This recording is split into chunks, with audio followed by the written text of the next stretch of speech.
দর্শক, আজকে মুরগির মাংসের গ্রিল হবে। তো আজকে আমরা চলে এসেছি সেই ছানাপোনাদের বাসায়। এখানে মুরগির মাংসের গ্রিলের জন্য এখানে ব্রয়লার মুরগি ভালোভাবে ধুয়ে এবং কেটে পরিষ্কার করে রাখা হয়েছে। এই যে দেখতে পাচ্ছেন, পেঁয়াজ বাটা, রসুন বাটা, আদা বাটা, জিরে বাটা, দারচিনি বাটা আর লেবু। আর এখানে আছে টক দই। এই যে আমরা আসলে বাসায় টক দই নিই, তাই বাজার থেকে আসলে কাপ দই কিনে নিয়ে এসেছি। তো এখন আমরা এগুলো সব কিছু মেখে নেব এবং মেখে নিয়ে এটি 20 মিনিটের জন্য রেখে দেব।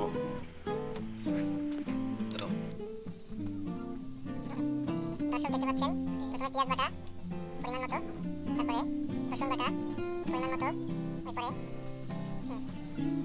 আছে আদা বাটা, এরপরে জিরে এবং দারচিনি বাটা,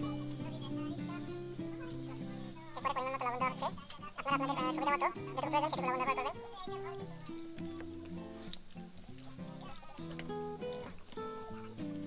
দর্শক, এ পর্যায়ে দেওয়া হবে লেবুর রস। আমরা এখানে একটি আস্ত লেবু ব্যবহার করেছি। লেবুটি ভালোভাবে চিপে রসগুলো মেখে দেওয়া হচ্ছে।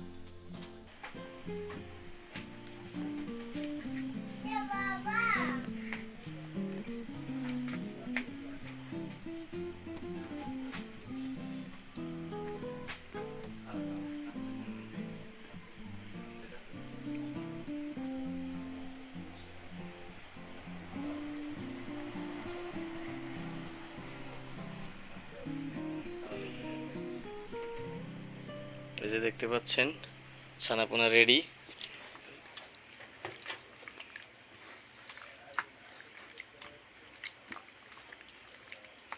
মাংসে গ্রিল করার জন্য মাংসের মশলা মাখানোটা খুবই গুরুত্বপূর্ণ একটা বিষয়। দর্শক, এ পর্যায়ে দিয়ে দেওয়া হচ্ছে টক দই। টক দই দিয়ে দেওয়া হচ্ছে, এখানে 1 কাপ মতো টক দই আছে।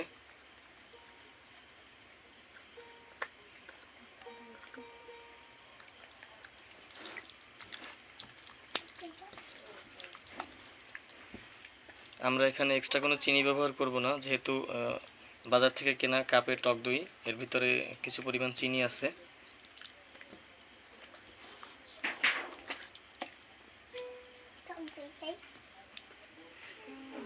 দর্শক, এবারে হলুদ গুঁড়ো দিয়ে দেওয়া হচ্ছে, এরপরে পরিমাণ মতো মরিচ। আপনারা আপনাদের প্রয়োজন মতো যেটুকু ঝাল খেতে পছন্দ করেন সেটুকু পরিমাণে মরিচের গুঁড়ো দিয়ে দেবেন। এরপরে খুব সুন্দরভাবে মেখে নেওয়া হচ্ছে।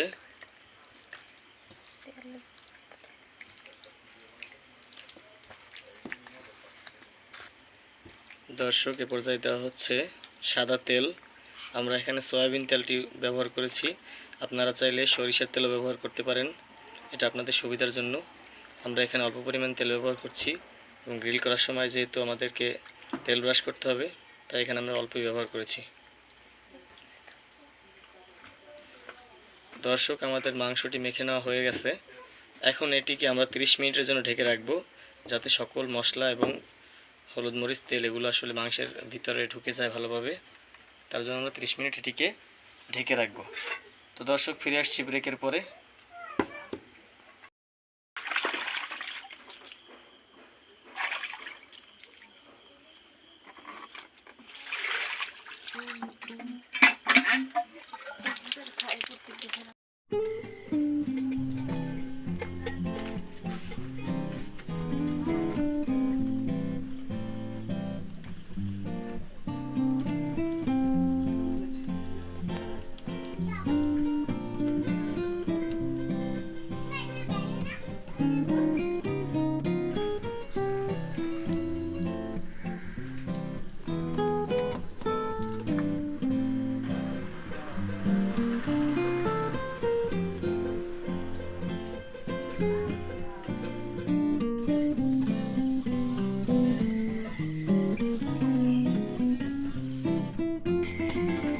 দর্শক, এ পর্যায়ে 30 মিনিট পরে আমরা ফিরে এসেছি। পর্যায়ে আবার সসগুলো মেখে দেওয়া হচ্ছে। সসটা দিলে একটু টেস্টি ভাব আসবে গ্রিলটার ভিতরে। আমরা এখানে 3 প্যাকেট সস ব্যবহার করছি।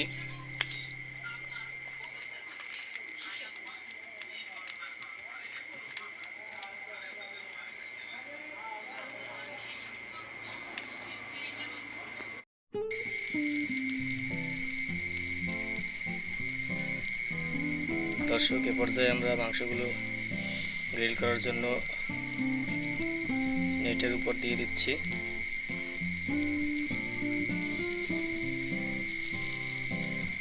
এটি আসলে খুব সিম্পলভাবে গ্রাম্য পরিবেশে এবং গ্রাম্য উপায়ে আসলে আমরা তৈরি করছি। এখানে কোনো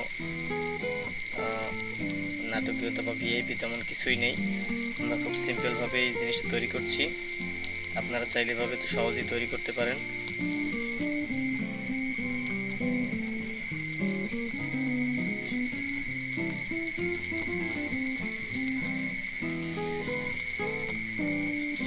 মাংসগুলো খুব সুন্দরভাবে দিয়ে দেওয়া হচ্ছে।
দর্শক, দেখতে পাচ্ছেন এগুলো আসলে উল্টে পাল্টে ভালোভাবে সেঁকে নিতে হবে।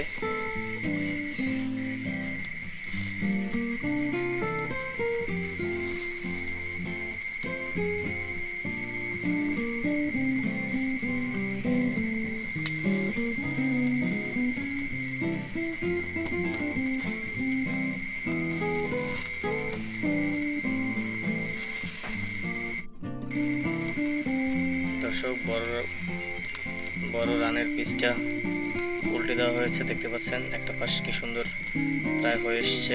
এটিকে আমরা কিছুক্ষণ পরে আবার উল্টে দেব। দর্শক, দেখতে পাচ্ছেন তাপটা একটু বাড়ানোর জন্য হাওয়া করা হচ্ছে। এতে করে মাংসটা খুব ভালোভাবে সিদ্ধ হবে এবং ভাজাটাও খুব ভালোভাবে হবে। আসলে রান্নার বিষয়টা হচ্ছে ভালোভাবে যদি ভাজা না হয় তাহলে খেতেও কিন্তু স্বাদ লাগবে না।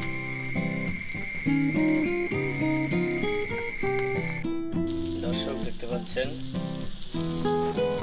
প্রায় হয়ে এসছে এবং খুব সুন্দর একটা পোড়া পোড়া কালার চলে এসছে। আর কিছুক্ষণ সময় হয়তো লাগতে পারে ভিতরটা সিদ্ধ হওয়ার জন্য।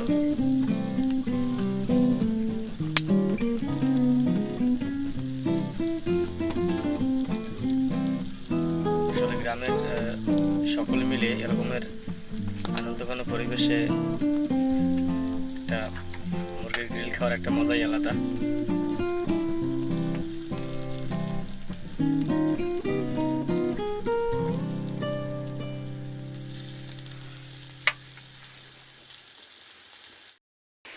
দর্শক, দেখতে পাচ্ছেন আমাদের গ্রিলটা তৈরি করা হয়ে গেছে। কত সুন্দর একটা কালার চলে এসছে। এদিকে অনেক রাত হয়ে যাওয়ায় ছানাপোনারা সব ঘুমিয়ে গেছে।